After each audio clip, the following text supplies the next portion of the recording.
दो इंसान, दो महाशक्तियाँ, great hall of the people में एक मेज़, और उस कमरे में जबकि कैमरे चमक रहे थे और बच्चे झंडे लहरा रहे थे, चीन के राष्ट्रपति शी जिनपिंग ने डोनाल्ड ट्रंप की आंखों में आंखें डालकर एक ऐसी चेतावनी दी जो हर मुस्कान, हर गनबे और हर सुनियोजित हाथ मिलाने को चीरती हुई निकल गई।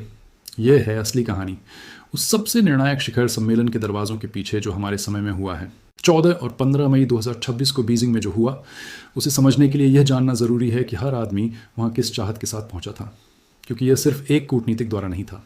ये दो बिल्कुल अलग अलग दुनिया की तस्वीरों की टक्कर थी। एक टक्कर इस सवाल पर कि दुनिया कैसी होनी चाहिए और उसे कौन चलाएगा।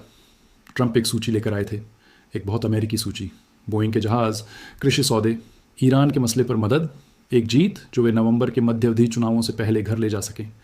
शी एक सूची से कहीं ज़्यादा ताकतवर चीज़ लेकर आए थे। वे लाए थे दबाव, और उन्हें ठीक पता था कि इसका इस्तेमाल कैसे करना है। इस शिखर सम्मेलन तक की तैयारी असाधारण रही थी। हफ्तों तक ट्रंप के करीबी लोग आसमान छूती उम्मीदें जगा रहे थे। केंटकी के रिपब्लिकन कांग्रेसमैन जेम्स कोमर टेलीविजन पर आए और दुनिया को बताया कि ट्रंप के पास चीन में असली नतीजे देने का मादा है, हवाला देते हुए, और यह मजाक नहीं है, ट्रंप की भूत लेखक द्वारा लिखी किताब the art of the deal का। Homeland security secretary Mark Wayne Mullin ने फॉक्स न्यूज़ पर दोहरा दाम लगाया। ट्रंप को आपके और मेरे समय के सबसे मजबूत नेता पीरियड कहा, और यह उनके ठीक ठीक शब्द हैं। भरोसा ज़ोरदार था, भरोसा सार्वजनिक था, और जैसा सामने आया, भरोसा लगभग पूरी तरह बेबुनियाद था। क्योंकि जब ट्रंप खेमा अमेरिका को बता रहा था कि बीजिंग में उनका राष्ट्रपति कितना दबदबेदार होगा, चीनी सरकार चुपचाप एक बिल्कुल अलग किस्म की बैठक की तैयारी कर रही थी। टकराव वाली नहीं, आक्रामक नहीं, कुछ कहीं ज़्यादा सुनियोजित। शी जिनपिंग ने ट्रंप की रणनीति का गहराई से अध्ययन किया था। वे जानते थे कि ट्रंप को समारोह पसंद है। वे जानते थे कि ट्रंप धूमधाम और भव्यता पर प्रतिक्रिया देते हैं। इसलिए बीजिंग ने उन्हें ठीक वही दिया। Great hall of the people में एक भव्य स्वागत, बेदाग कतार में खड़ा सम्मान गारद, मुख्य द्वार पर खड़े स्कूली बच्चे चीनी और अमेरिकी, दोनों झंडे लहराते हुए, पृष्ठभूमि में एक सैन्य बैंड बजता हुआ। ये एक प्रदर्शन था, कूटनीतिक रंगमंच में महारत का नमूना, और ट्रंप हर खाते के मुताबिक इसका हर पल खूब मज़ा लेते रहे। ट्रंप उस हॉल में चौड़ी मुस्कान के साथ दाखिल हुए, चीनी अधिकारियों की पंक्ति से हाथ मिलाते हुए, इससे पहले कि शी खुद आगे बढ़े। चीन और अमेरिका के बीच का रिश्ता पहले से कहीं बेहतर होने वाला है, ट्रंप ने वहीं अपने शुरुआती बयान में घोषणा की, इससे पहले कि एक भी ठोस शब्द का आदान प्रदान हुआ हो। यह उस किस्म का व्यापक आशावादी बयान था जिसके लिए ट्रंप मशहूर है, और शी एक शांत मुस्कान लिए वहाँ खड़े उन्हें यह करने दिया, क्योंकि शी कुछ ऐसा जानते थे जो ट्रंप को स्पष्ट रूप से नहीं पता था कि उस कमरे के अंदर जो होने वाला था वह उत्साह से नहीं, तैयारी से तय होगा। औपचारिक वार्ता शी के दार्शनिक स्वर से शुरू हुई। उन्होंने दुनिया के नए चौराहे पर होने की बात की। उन्होंने बात की कि क्या अमेरिका और चीन उसे पार कर सकते हैं, जिसे विद्वान थ्यूसिडाइड्स ट्रैप कहते हैं। वह खतरनाक ऐतिहासिक प्रवृत्ति जिसमें एक उभरती शक्ति और एक स्थापित शक्ति संघर्ष की ओर बहती चली जाती है। शी ने इस विचार को जानबूझकर लगभग अकादमिक अंदाज में उठाया, खुद को एक प्रतिद्वंद्वी के बजाय इतिहास के बारे में सोचने वाले एक राजनेता के रूप में पेश करते हुए उन्होंने कहा, और यह उल्लेखनीय था, हमें साझेदार होना चाहिए, प्रतिद्वंद्वी नहीं। यह सहयोगी लग रहा था, यह तर्क संगत लग रहा था, लेकिन उस सहयोगी भाषा के भीतर एक बहुत स्पष्ट संदेश था। चीन खुद को अमेरिका के बराबर देखता है, उसके अधीनस्थ नहीं, जूनियर भावना में उसका साझेदार नहीं, उसके बराबर। और अगर वॉशिंगटन ये भूल जाता है तो सबके लिए चीज़ें बुरी होंगी। फिर आया ताइवान, और यहीं पर कूटनीतिक गर्मजोशी का मुखौटा बस काफ़ी खिसका।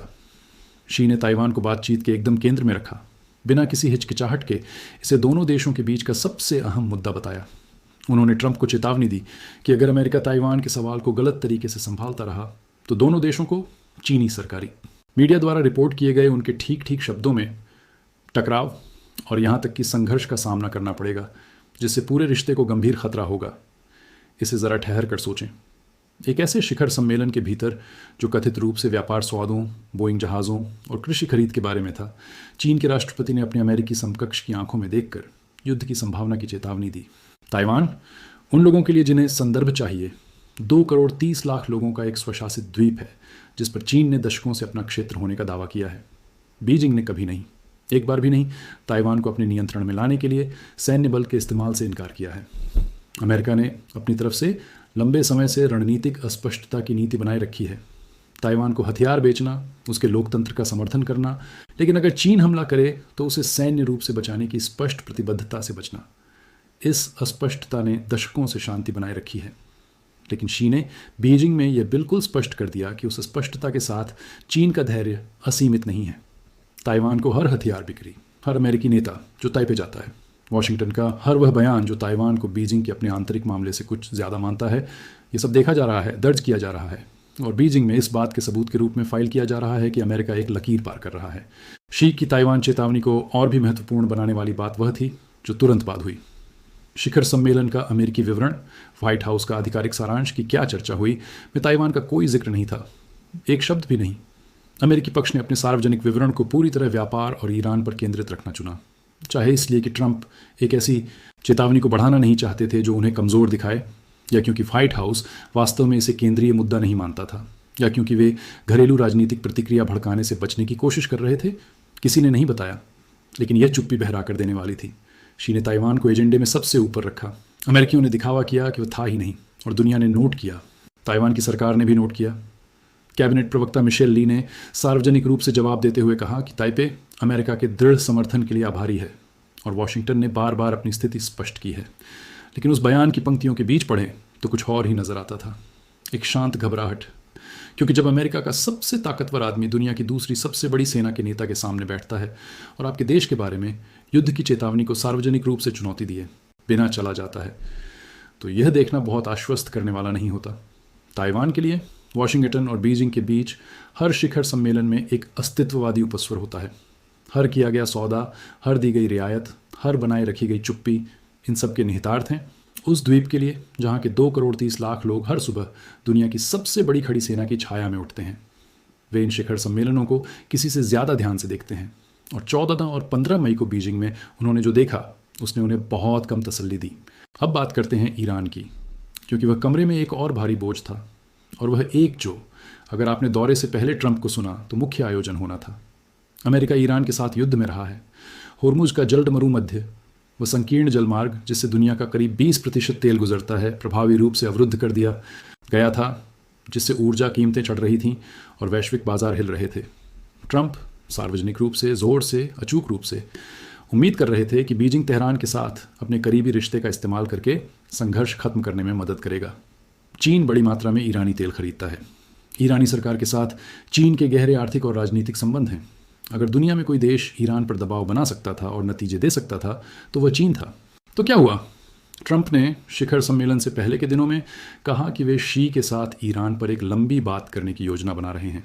उनके समर्थकों को एक सफलता की उम्मीद थी, और फिर शिखर सम्मेलन हुआ, और फिर विदेश मंत्री मार्को रूबियो बैठक से बाहर निकले और NBC न्यूज़ को बताया, जो शायद साल का सबसे अजीब कूटनीतिक बयान हो, कि ट्रंप ने उनसे कुछ नहीं मांगा। रूबियो के ठीक ठीक शब्द थे, हम चीन की मदद नहीं मांग रहे, हमें उनकी मदद की ज़रूरत नहीं है।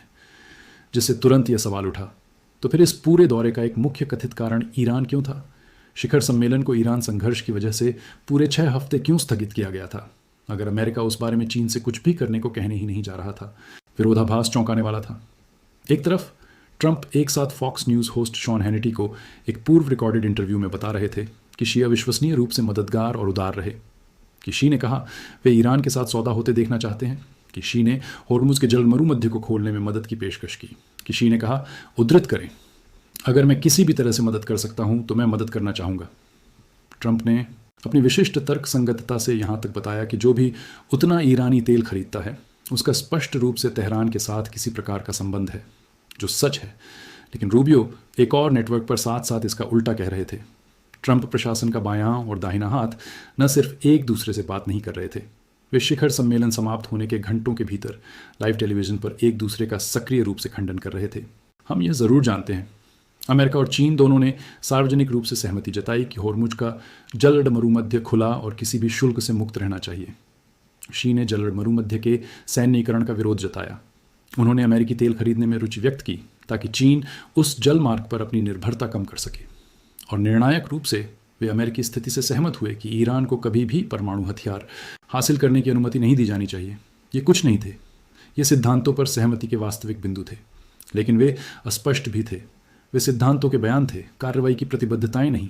बैठक के चीन के आधिकारिक विवरण में ईरान का नाम तक नहीं था। उसने केवल मध्य पूर्व की स्थिति का उल्लेख किया। बीजिंग जानबूझकर यह दूरी बना रहा था कि उसे पक्ष लेते या बाध्यकारी वादे करते न देखा जाए। और इन सब के ऊपर एक काले बादल की तरह मंडरा रही थी एक रिपोर्ट कि ट्रंप प्रशासन ने शिखर सम्मेलन से ठीक एक हफ्ते पहले कई चीनी संस्थाओं पर प्रतिबंध लगाए थे, जिन पर आरोप था कि उन्होंने ईरान को उपग्रह चित्र उपलब्ध कराए, जिसने ईरान को मध्य पूर्व में अमेरिकी सेना पर सैन्य हमले करने में सक्षम बनाया। चीन ने कथित रूप से ईरान को एक जासूस उपग्रह तक पहुंच दी थी जो ज़्यादा सटीक निशाना लगाने की क्षमता देता था। तो उसी हफ्ते जब ट्रंप ईरान पर मदद मांगने बीजिंग उड़ रहे थे, उनकी अपनी सरकार चीनी कंपनियों पर प्रतिबंध लगा रही थी अमेरिकी सैनिकों को मारने में ईरान की मदद करने के लिए। उस शिखर सम्मेलन के कमरे में तनाव असाधारण रहा होगा। अब एक कदम पीछे हटते हैं और व्यापार की बात करते हैं, क्योंकि बाकी सब के बावजूद व्यापार इस दौरे की रोटी मक्खन माना जा रहा था। ट्रंप अपने साथ किसी कूटनीतिक दौरे के लिए अब तक इकट्ठा किया गया सबसे असाधारण व्यापारिक प्रतिनिधिमंडल लेकर आए।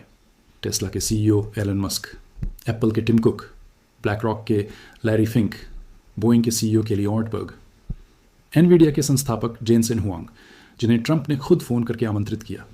ये सिर्फ व्यावसायिक हस्तियां नहीं थीं, वे प्रतीक थे। ट्रंप प्रत्यक्ष रूप से कह रहे थे कि अमेरिकी व्यापार चीन के साथ जुड़ना चाहता है कि जब सरकारें बहस कर रही हों तब भी निजी क्षेत्र सौदा करने के लिए तैयार है, और घोषणाएं भी हुईं। ट्रंप ने फॉक्स न्यूज़ को बताया कि चीन ने 200 बोइंग जहाज़ खरीदने पर सहमति जताई, बोइंग की 150 की उम्मीद से ज़्यादा। हालांकि दौरे से पहले कुछ आशावादी पूर्वानुमानकर्ताओं के 500 के अनुमान से बहुत कम। एनवीडिया को कथित तौर पर प्रमुख चीनी प्रौद्योगिकी कंपनियों को अपनी H200 चिप बेचने की हरी झंडी मिली, एक ऐसा कदम जिसने प्रौद्योगिकी शेयरों को ऊपर पहुंचा दिया। दोनों पक्षों ने अमेरिकी कृषि उत्पादों की चीनी खरीद बढ़ाने पर सहमति जताई, और व्यापक व्यापार युद्ध विराम, जो पिछले साल के अंत में दोनों नेताओं की दक्षिण कोरिया में मुलाकात के बाद से चुपचाप बना हुआ था, उसे औपचारिक रूप दिया गया और शी ने इसे रणनीतिक स्थिरता का एक ढांचा कहा। अगले 3 वर्षों के लिए संबंधों के लिए एक मार्गदर्शक संरचना। सतह पर देखें तो यह महत्वपूर्ण लगता है, और कुछ मायनों में था भी। अप्रैल 2025 में ट्रंप की तथाकथित लिबरेशन डे टैरिफ घोषणा के बाद से तेज़ी से बढ़ता जा रहा टैरिफ युद्ध दोनों अर्थव्यवस्थाओं को गंभीर टूट के कगार पर ले आया था। चीन ने आक्रामक जवाबी कार्रवाई की थी, और ऐसा करके उसने कुछ ऐसा उजागर किया जिसने वॉशिंगटन को चौंका दिया। दुर्लभ खनिजों पर अपने नियंत्रण के जरिए चीन के पास असाधारण शक्ति है। ये वे सामग्रियां हैं जो इलेक्ट्रिक वाहनों, अर्धचालकों, सैन्य उपकरणों और लगभग हर उस उन्नत तकनीक के लिए आवश्यक हैं जिस पर दुनिया निर्भर है। जब चीन ने अपने दुर्लभ खनिज निर्यात नियंत्रण कसना शुरू किया तो इसने वैश्विक आपूर्ति श्रृंखलाओं में उस तरह से झटके भेजे जिसकी सबसे आक्रामक चीन विश्लेषकों ने भी पूरी तरह उम्मीद नहीं की थी। चीनी पक्ष विश्लेषकों ने बाद में नोट किया 2017 की तुलना में इस शिखर सम्मेलन में कहीं ज़्यादा आत्मविश्वास के साथ आया। पिछली बार जब ट्रंप गए थे उन्होंने पलटवार करना सीख लिया था, और उन्हें ऐसे हथियार मिल गए थे जिनके लिए वॉशिंगटन तैयार नहीं था। इसलिए व्यापार युद्ध विराम का स्थिरीकरण सच में सार्थक था, इस अर्थ में कि इसने चीज़ों को बदतर होने से रोका। लेकिन विश्लेषकों ने तुरंत बताया कि स्थिरीकरण समाधान के समान नहीं है। काउंसिल ऑन फॉरेन रिलेशंस ने शिखर सम्मेलन के बाद आयोजित एक ब्रीफिंग में बेबाकी से कहा, बैठक ने निकट अवधि के उकसावे का जोखिम कम किया, लेकिन उन संरचनात्मक जोखिमों को नहीं हटाया जो सबसे ज़्यादा मायने रखते हैं। टैरिफ अभी भी लागू हैं, निर्यात नियंत्रण अभी भी लागू हैं, प्रौद्योगिकी प्रतिबंध अभी भी विवादित हैं, दुर्लभ खनिज कमजोरियां अभी भी अनसुलझी हैं। एक विश्लेषक के शब्दों में संबंध को स्थिर किया जा रहा है, मरम्मत नहीं। कंपनियों और निवेशकों को शांति की ज़रूरत थी और उन्हें मिली, लेकिन उन्हें स्पष्टता नहीं मिली, और लंबे समय में स्पष्टता ही वह है जो वास्तव में निवेश निर्णयों को प्रेरित करती है। शिखर सम्मेलन से एक ऐसा पल था जो मुख्य सुर्खियों में नहीं आया, लेकिन शायद आना चाहिए था। दौरा समाप्त होने के बाद ट्रंप को सार्वजनिक रूप से उस बात का जवाब देने की ज़रूरत महसूस हुई जिसे उन्होंने शी का एक दावा बताया कि अमेरिका शायद एक गिरती हुई ताकत है। ट्रंप ने कहा कि शी बाइडेन के वर्षों के दौरान हुए नुकसान का हवाला दे रहे थे, इसे एक प्रच्छन्न तारीफ के रूप में पेश करते हुए इस बात की स्वीकृति कि बाइडेन ने अमेरिका को कमज़ोर किया था, न कि अमेरिकी पतन का वास्तविक आकलन। चाहे वह व्याख्या सटीक हो या नहीं, सिर्फ यह तथ्य कि ट्रंप को इसे संबोधित करना पड़ा कुछ गहरी बात कहता है। शी ने ज़ाहिरा तौर पर यह कहा, यह निजी में कहा गया, यह प्रेस तक पहुंचने के लिए काफ़ी था, और ट्रंप का जवाब इतना रक्षात्मक था कि इसने एक दिन के लिए शिखर सम्मेलन के बाद की बातचीत पर हावी हो गया। वह एक आदान प्रदान। शी ने अमेरिकी पतन का सुझाव दिया, ट्रंप उसे समझाने के लिए दौड़े। उस बैठक की वास्तविक शक्ति गतिशीलता में सबसे ईमानदार झरोखा हो सकता है, क्योंकि हारा हुआ पक्ष ऐसे नहीं बोलता। जो व्यापार पर हारा हो, ईरान पर हारा हो और ताइवान पर परमाणु स्तर की चेतावनी दी हो, वह ऐसे नहीं बोलता। श्री ट्रंप के आकर्षण के आक्रमण से, उनके अरबपतियों की परेड से या उनके बड़े सौदों के वादों से विचलित नहीं हुए। शी शांत, सटीक और बेपरवाह थे। उन्होंने अपनी ताइवान चेतावनी रिकॉर्ड पर दर्ज करा दी, ईरान पर चीन की स्थिति को जानबूझकर स्पष्ट रखा, व्यापार युद्ध विराम को उन शर्तों पर बढ़ाया जिन्होंने चीन का दबाव बनाए रखा, एक गिरावट के लिए खुद को अमेरिका आमंत्रित किया जो बीजिंग को वैश्विक दृष्टि का एक और दौर देगा, और ट्रंप को बोइंग सौदे को एक जीत के रूप में घोषित करने दिया, ये पूरी तरह जानते हुए कि 200 जहाज दौरे से पहले जो चर्चा थी उसका एक अंश है। जो सवाल विश्लेषक बाद के दिनों में पूछते रहे वह सरल था, ट्रंप को वास्तव में क्या मिला? बोइंग सौदा असली था लेकिन मामूली। 200 जहाज एक सुर्खी की तरह लगता है, लेकिन यह आशावादियों के दौरे से हफ्तों पहले जो अनुमान लगा रहे थे उसका आधे से भी कम था। एनवीडिया चिप बिक्री अमेरिकी नीति का एक उलटफेर था जिसके लिए चीन दबाव बना रहा था और आखिरकार मिल गई। यानी चीन ने वह रियायत जीती, अमेरिका ने नहीं। व्यापार युद्ध विराम का विस्तार, यथास्थिति की निरंतरता थी, कोई नई उपलब्धि नहीं। ईरान ने कोई ठोस प्रतिबद्धता नहीं दी।